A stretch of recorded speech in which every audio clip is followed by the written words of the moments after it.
హైదరాబాద్లో శివాలయాలు భక్తులతో కిటకిటలాడుతున్నాయి. బంజారాహిల్స్లోని శివాలయం నుంచి మా ప్రతినిధి భాగ్యశ్రీ లైవ్లో మరింత సమాచారం అందిస్తారు. భాగ్యశ్రీ, చెప్పండి.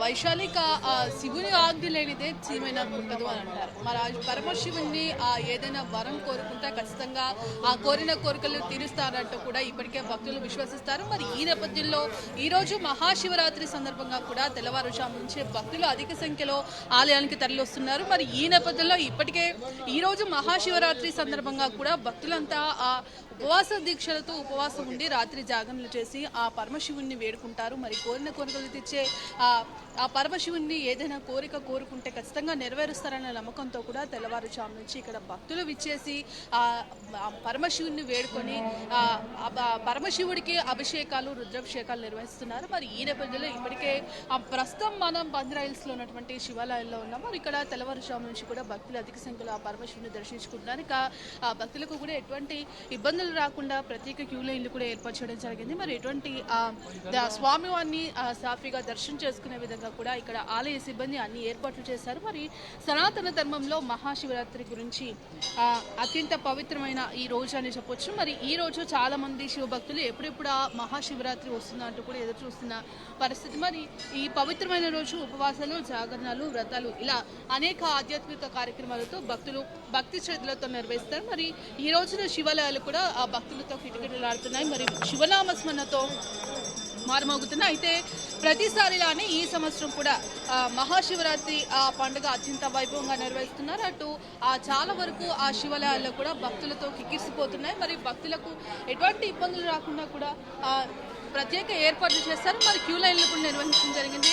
ఇక్కడ చూడొచ్చు మన స్క్రీన్ మీద ఇప్పటికే అధిక సంఖ్యలో కూడా భక్తులు స్వామివారిని దర్శించుకుంటున్నారు. మరి ఆ పరమశివుడికి ప్రత్యేక పూజలు అయితే నిర్వహిస్తున్నారు. చిన్నపిల్లల దగ్గర నుంచి పెద్దవాళ్ళ వరకు కూడా ఆ ఆలయానికి వచ్చి ఆ స్వామివారిని దర్శించుకున్న పరిస్థితి కనిపిస్తోంది. మరి ప్రతి చాంద్రమాసంలో 14 రోజులు లేదా అమావాస్యకు ముందు వచ్చే శివరాత్రిని మహాశివరాత్రిని కూడా చెప్పుకోవచ్చు. మరి ఈ శివరాత్రికి ఆ స్వామివారికి ఆ పరమేశ్వరుని వేరుకుంటే ఖచ్చితంగా మా కోరిన కోరికలు నెరవేరుతాయంటూ కూడా భక్తులు విశ్వసిస్తూ ఈ రోజంతా కూడా ఉపవాస దీక్షతో ఉండి సాయంత్రం ఉపవాసాన్ని విరమిస్తారు. మరి ఈ రాత్రంతా కూడా జాగరణ చేస్తారు. స్వామివారి శివనామస్మరణతో కూడా మొత్తం ఆ జాగరణ అనేది చేస్తూ ఉంటారు. మరి శివాలయాల్లో కూడా ముఖ్యంగా ఆలయాల్లో ఈరోజు మహాశివరాత్రి సందర్భంగా కూడా ఆలయాలన్నీ కూడా పూర్తిగా కిటకిటలాడతాయి. మరి ఇప్పటి వరకు అధిక సంఖ్యలో స్వామివారిని భక్తులైతే దర్శించుకున్న పరిస్థితి కనిపిస్తోంది. ఇక్కడ క్యూ లైన్ లో ఆ స్వామివారిని దర్శించుకునేందుకు కూడా కొంతమంది భక్తులు ఉన్నారు. మన అడిగి తెలుసుకుందాం. చెప్పండి, ఎక్కడి నుంచి వస్తున్నారు? ఇక్కడ బంజారాల నుంచి. ప్రతిసారి ఈ ఆలయానికి వస్తారు? కంటిన్యూ వస్తుంటాం. ఎలా అనిపిస్తుంది? చాలా బాగుంటుంది, మనశ్శాంతి, హ్యాపీ. చూసారు కదా, మరి ఆ పరమేశ్వరుని దర్శించుకుంటే ఏ కోరిన కోరికలే కాక సుఖ సంతోషాలతో ఉండొచ్చు. మనశ్శాంతిగా ప్రశాంతంగా స్వామివారి సన్నిధిలో ఉన్నంతసేపు కూడా మనసుకు హాయిగా ఉంటుంది. మరి కొంతమంది భక్తులు మనతో పాటు ఉన్నారు, వారిని అడిగి తెలుసుకున్నారు. చెప్పండి, ఎక్కడి నుంచి వస్తున్నారు? నేను బంజారాహిల్స్ నుంచి వస్తున్నాను. ఎలా అనిపిస్తుంది? ప్రతి ఇయర్ ఈ ఆలయానికి వస్తూ ఉంటారు? చాలా బాగుందండి, చాలా ప్రశాంతంగా, చాలా దైవికంగా అనిపిస్తుంది. సో ఈ రోజు మహాశివరాత్రి కాబట్టి ఉపవాసం ఉంటారా? ఉంటామండి. మరి మహాశివరాత్రి రోజు ఆ పరమేశ్వరుకు ఉపవాసం ఉంటే ఆధ్యాత్మికత మనసుకు ప్రశాంతంగా ఉంటుంది. స్వామివారిని ఒకసారి దర్శించుకుంటే చాలు మా కోరిన కోరికలు తీరుస్తారు, ఏ కష్టం ఉన్నా కూడా ఆ స్వామివారు తీరుస్తారంటూ కూడా ఇక్కడ భక్తులు చెప్తున్న పరిస్థితి కనిపిస్తోంది. మరి ఈ నేపథ్యంలో ఇక్కడ క్యూ లైన్లు కూడా ఏర్పాటు చేయడం జరిగింది. మనం చూడొచ్చు, భక్తులకు ఎటువంటి ఇబ్బందులు కలగకుండా అన్ని ఏర్పాట్లు చేస్తున్నారు. ఎక్కడ కూడా ఏ చిన్న డిస్టర్బెన్స్ కూడా లేకుండా ఆ క్యూ లైన్లను ఏర్పాటు చేయడం జరిగింది. మరి ఇప్పటి వరకు చాలా మంది భక్తులు కూడా స్వామివారిని దర్శించుకున్నారు. మరి ఇంకా క్యూ లైన్ లో ఇంకా క్రౌడ్ అనేది క్లియర్ గా కనిపిస్తోంది. మరి ఈ రోజు శివాలయాలన్నీ కూడా పూర్తిగా కిటకిటలాడుతున్న పరిస్థితి కనిపిస్తోంది. ఎక్కడ చూసినా శివనామస్మరణతో ఈ ఆలయాలన్నీ పూర్తిగా మారుమోగుతున్న పరిస్థితి కనిపిస్తోంది. ఈరోజు మహాశివరాత్రి సందర్భంగా ప్రతి సంవత్సరం లాగే ఈ సంవత్సరం కూడా ఆ శివాలయాలన్నీ కూడా భక్తులతో కిటకిటలాడుతున్నాయి. మరి ఆ పరమశివుని దర్శించుకునేందుకు ఆ భక్తులు అధిక సంఖ్యలో వస్తున్న పరిస్థితి కనిపిస్తోంది. మరి ఈ రోజు మహాశివరాత్రి సందర్భంగా కూడా చాలా మంది భక్తులు ఉపవాస దీక్షలు చేస్తూ ఉంటారు, మరి జాగరణలు కూడా చేస్తూ ఉంటారు. మరి ఆలయ అర్చకులు మనతో పాటు ఉన్నారు, వారిని అడిగి తెలుసుకుందాం. చెప్పండి, ఈ రోజు మహాశివరాత్రి సందర్భంగా ఇప్పటి వరకు ఎంతమంది భక్తులు దర్శించుకున్నారు? మహాశివరాత్రి విశిష్టత గురించి తెలియదు. సర్వమంగళ మాంగళ్యే శివే సర్వార్థ సాధకే శరణ్యే త్ర్యంబకే గౌరీ నారాయణ నమోస్తుతే. ముందుగా సమస్త భక్తజనాలకు స్వతంత్ర టీవీ మీడియా వారికి స్వతంత్రంగా ప్రతి ప్రోగ్రాం కూడా మీరు స్వేచ్ఛగా ఎటువంటి కల్మషం లేకుండా మీరు ప్రసారం చేస్తున్నారు. ఇంకా దినదినాభివృద్ధి పొందాలని కోరుకుంటూ ఈరోజు మహాశివరాత్రి, జన్మానికో శివరాత్రి అంటాం.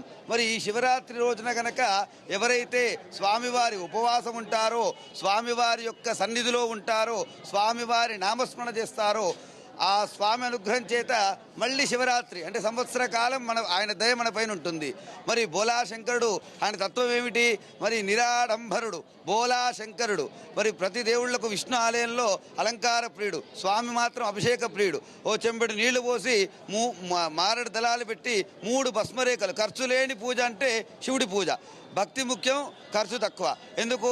త్రిదళం త్రిగుణాకారం త్రినేత్రంచ త్రియాజుతం త్రిజన్మ పాప సంహారం ఏక బిల్వం శివార్పణం. ఏమంటుంది? ఒక బిల్వం పెడితే ఈ జన్మ పాపం, పోయిన జన్మ పాపం, వచ్చే అడ్వాన్స్ జన్మ పాపం కూడా లేకుండా చేసేటువంటి శక్తి ఆ పరమేశ్వరుడుకున్నది. మరి ఆలయంలో నూతనంగా ఏర్పాటైన ట్రస్ట్ బోర్డు వాళ్ళు, మరి మా మేయర్ గారు విజయలక్ష్మి గారి సమక్షంలో ఈ ట్రస్ట్ బోర్డు ఏర్పాటు జరిగింది.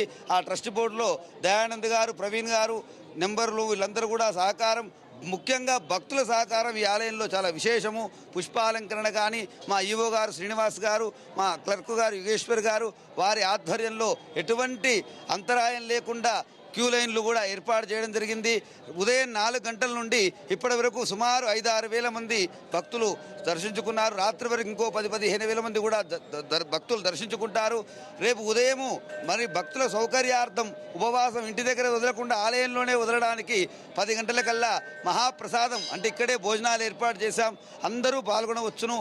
అన్నప్రసాదం స్వామి సన్నిధిలో ఉపవాసం వదలడం వల్ల ఆయన ప్రసాదంగా అన్నపూర్ణ లభిస్తుంది, ఆయన ఆరోగ్యాలు లభిస్తాయి. మరి ప్రతి ఒక్కరూ, రాష్ట్రము, ప్రజలు అందరూ కూడా సుభిక్షంగా ఉండాలని, మరి ఎటువంటి ఆటంకాలు లేకుండా, కలహాలు లేకుండా సమస్త జనాలకు సుఖశాంతులు కలగాలని ఆ మహాదేవుణ్ణి కోరుకుంటున్నాం. మరి మీ ద్వారా 100కు 1000 మంది, 1,00,000 మంది చూడగలుగుతారు. ఇట్లాంటి ప్రచారం చేస్తున్న మీకు కూడా పరిపూర్ణ ఆరోగ్యాలు కలిగి ఉన్నతమైన శిఖరాలు అధిరోధించాలని కోరుకుంటున్నాం. ఓం నమః శివాయ. ఇక్కడ ఆలయానికి సంబంధించిన ఈవో గారు కూడా ఉన్నారు, వారిని అడిగి తెలుసుకుందాం. మహాశివరాత్రి సందర్భంగా ఏ విధమైన ఏర్పాటు చేశారు? సార్ చెప్పండి, ఈరోజు మహాశివరాత్రి సందర్భంగా భక్తులకి ఏ విధమైన ఏర్పాట్లు చేశారు? ఇప్పటివరకు ఎంతమంది భక్తులు దర్శించుకున్నారు? సుమారు ఉదయం నుండి ఇప్పటి వరకు 25,000 మంది భక్తులు దర్శించుకున్నారు. ఉదయం 4 గంటలకు ప్రారంభమైంది దర్శనము. కాబట్టి ఈరోజు అర్ధరాత్రి 2:30-3 గంటల వరకు ఇదే భక్తుల ఫ్లోటింగ్ కొనసాగుతుంది. భక్తులకు కూడా ఎలాంటి అసౌకర్యం కలగకుండా, ఎండగానే కొట్టకుండా మొత్తం చలవ పందిళ్ళు ఏర్పాటు చేయడం జరిగింది. తర్వాత పంచామృతాలతోని అభిషేకము, తర్వాత బిల్వదళాలు, అన్ని పువ్వులు, పండ్లు అన్ని కూడా ఏర్పాటు చేయడం జరిగింది. భక్తులందరికీ కూడా ఉచితంగానే అవన్నీ ఏర్పాటు చేయడం జరిగింది. కాబట్టి భక్తులందరికీ కూడా క్యూ లైన్లలో క్రమ పద్ధతిలో వీళ్ళకి దర్శనానికి పంపించడానికి ఏర్పాటు చేయడం జరుగుతుంది. ఈరోజు ఎవరైతే ఉపవాసం ఉంటారో వీళ్ళందరూ కూడా ఉపవాస దీక్ష రేపు ఉదయం సోమవారం నాడు విరమిస్తారు. కాబట్టి ఉదయం 9 గంటల నుండి భక్తులందరికీ కూడా ఎంతమంది వచ్చినా కానీ లేదు అనకుండా పంచభక్ష పరమాన్నాలతో షడ్రసోపేతమైనటువంటి భోజనాలు ఏర్పాటు చేయడం జరిగింది. కావున భక్తులందరూ కూడా ఈరోజు మన స్వామివారిని దర్శించి రేపు అన్నప్రసాదం కూడా స్వీకరించి తరించగలని కోరుచున్నాం. ఓం నమః శివాయ.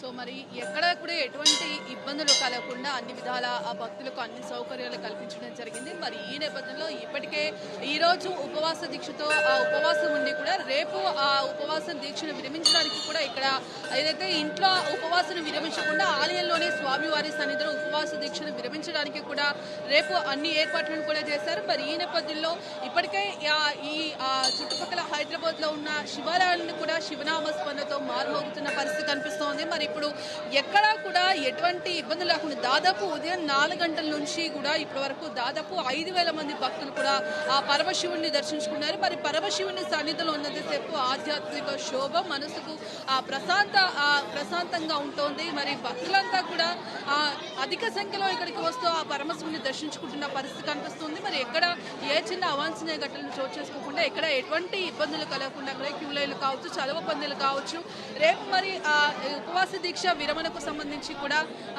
ఎటువంటి ఎక్కడ ఇబ్బందులు కలగకుండా అన్ని ఏర్పాట్లు చేస్తున్న పరిస్థితి కనిపిస్తోంది. మరి ఈ నేపథ్యంలో ఇప్పటి వరకు 5,000 మంది భక్తులైతే స్వామివారి దర్శించుకున్నారు. మనం చూడొచ్చు, ఇప్పుడు కూడా క్రౌడ్ చాలా కనిపిస్తోంది. ఇంకా పరమశివుని దర్శించుకునేందుకు కూడా భక్తులు అధిక సంఖ్యలో వస్తున్న పరిస్థితి కనిపిస్తోంది. మరి ఈ నేపథ్యంలో ఈ శైవ క్షేత్రంలో ఇప్పటికే ఈ పండుగకు సంబంధించి ఏర్పాట్లన్నీ కూడా పూర్తయ్యాయి. మరి తెల్లవారుజామున అంటే సూర్యోదయం కంటే ముందే కూడా నిద్రలేచి ఆ మహాశంకరునికి ప్రత్యేక పూజలు నిర్వహించి ఉపవాస దీక్షను ఆచరించడం వల్ల కూడా తమ కష్టాలన్నీ తొలగిపోతాయి, శివయ్య ప్రత్యేక అనుగ్రహం మాకు లభిస్తుందంటూ కూడా భక్తులు విశ్వసిస్తారు. మరి అయితే ఆ శివుడికి అత్యంత ప్రీతికరమైన పరమశివుణ్ణి ప్రసన్నం చేసుకునేందుకు మంత్రాలను క్రమపద్ధతిలో చేయాలంటూ కూడా ఇప్పటికే చెప్తున్నారు. మా పరమశివుని అనుగ్రహం మాపై ఉంటే చాలు, అన్ని ఆ సుఖ సంతోషాలతో ఉంటాం, ఏ కష్టం రాకుండా ఆ పరమశివుడు మమ్మల్ని చూస్తాడంటూ కూడా చెప్తున్న పరిస్థితి కనిపిస్తోంది. వైశాలి.